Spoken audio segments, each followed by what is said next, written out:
everyone, today we will learn the cross-border e-commerce. At first, let's make an overview of cross-border e-commerce. First is the meaning of cross-border e-commerce.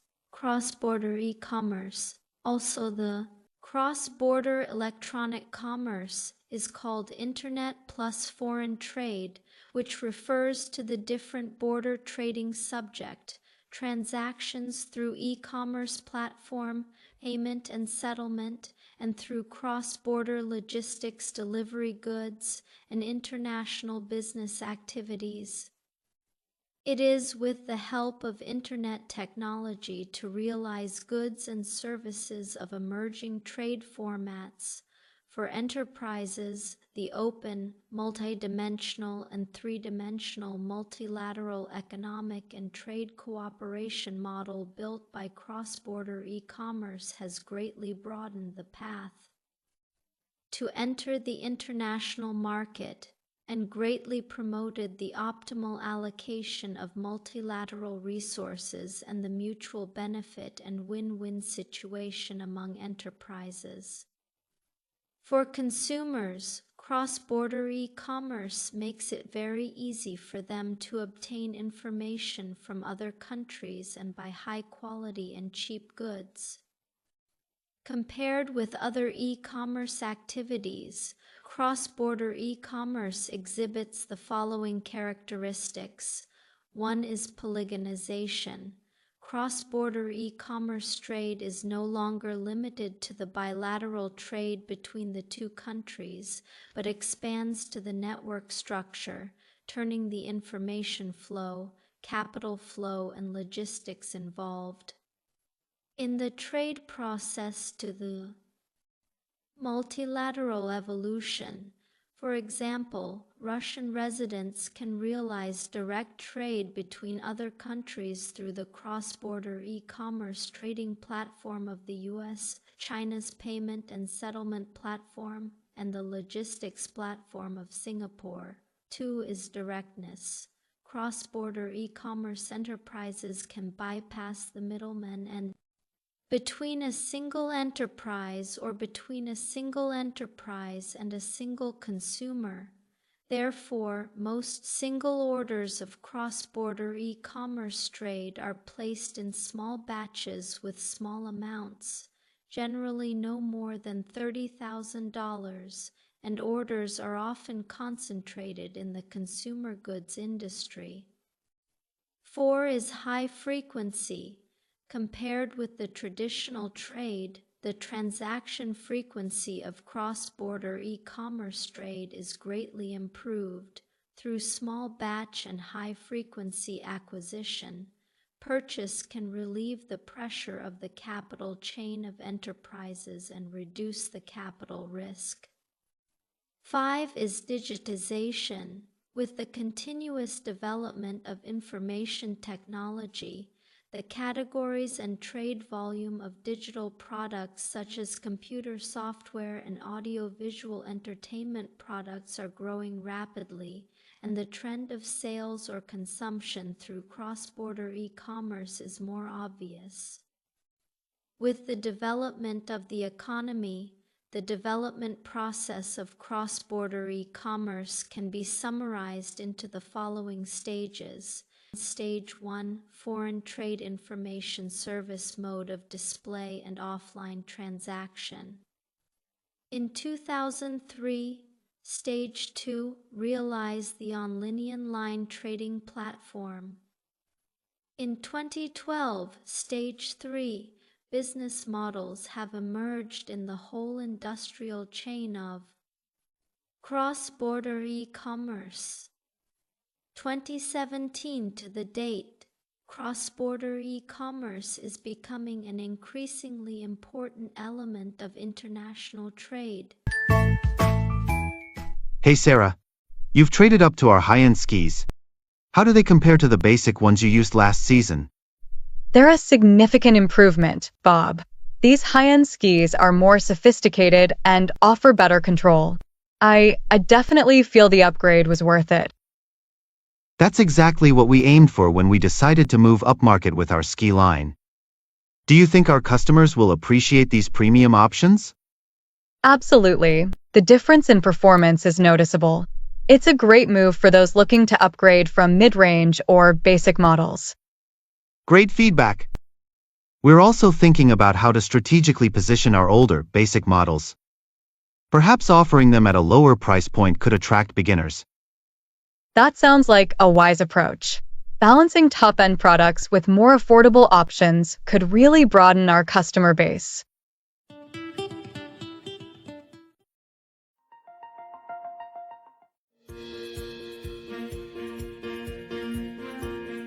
Good morning, Aurora. I really appreciate you taking the time to meet with me today. Before we dive into the details, I want to say that I've been following your company's work, especially your recent expansion into the Asian market. It's quite impressive. Thank you, Mark. We've put a lot of effort into that project. I've also looked into your background, and I see that your team has extensive experience in international supply chain management. That's actually one of the reasons I'm interested in this potential collaboration. I'm glad to hear that. We've had some great successes, particularly in managing complex logistics for global clients. If you'd like, I can share some case studies showing how we helped other companies streamline their operations. We pride ourselves on delivering measurable results. That would be helpful. Reliability is crucial for us, especially with the scale we're operating at now. Knowing that you've handled similar challenges puts us at ease. Absolutely. We believe in being transparent and backing up our promises with data. You'll find we're very detail-oriented when it comes to planning and execution.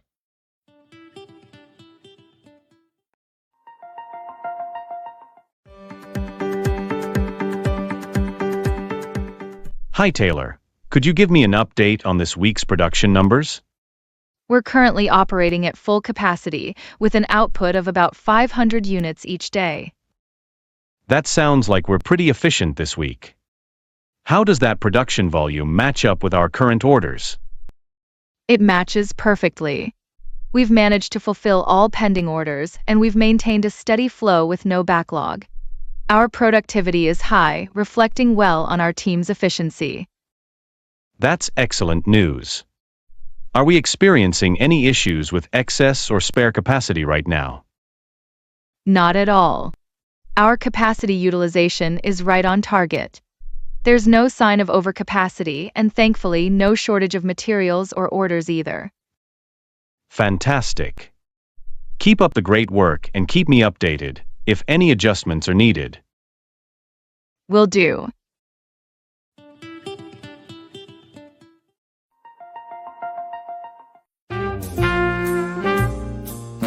But do you think double points on high-margin products will really drive enough interest? It could, but we need to consider the long-term impact. If customers feel they're only getting value during promotions, they might not stay loyal in the long run.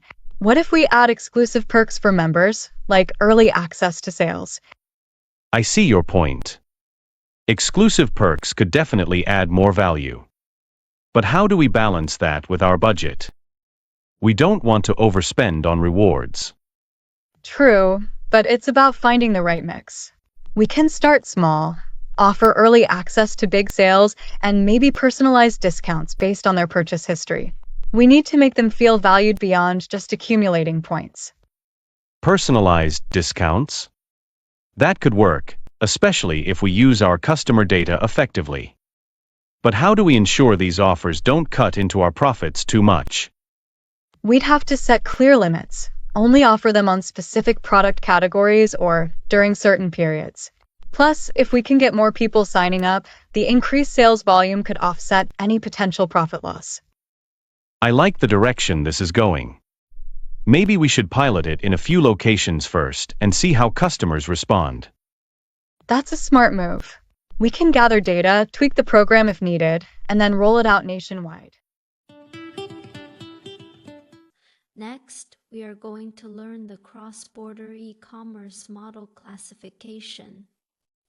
Cross-border e-commerce as the technical basis to promote economic integration, trade globalization, has a very important strategic significance of cross-border e-commerce from trading mode points B2B cross-border e-commerce B2C cross-border e-commerce and C2C cross-border e-commerce from the import and export direction is divided into export, cross-border e-commerce and import cross-border e-commerce, the following more complete to cross-border business classification.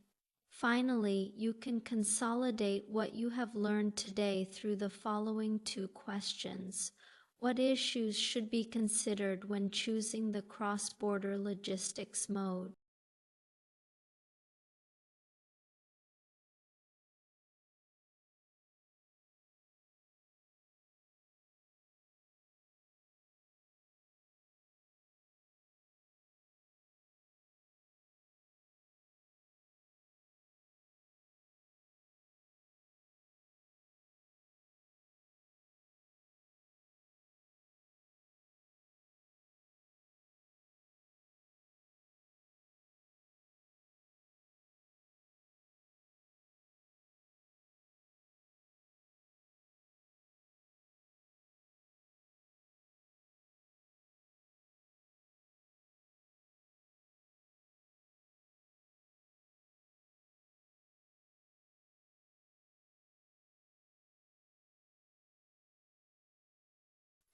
Nine, okay, that's all for today. Thanks.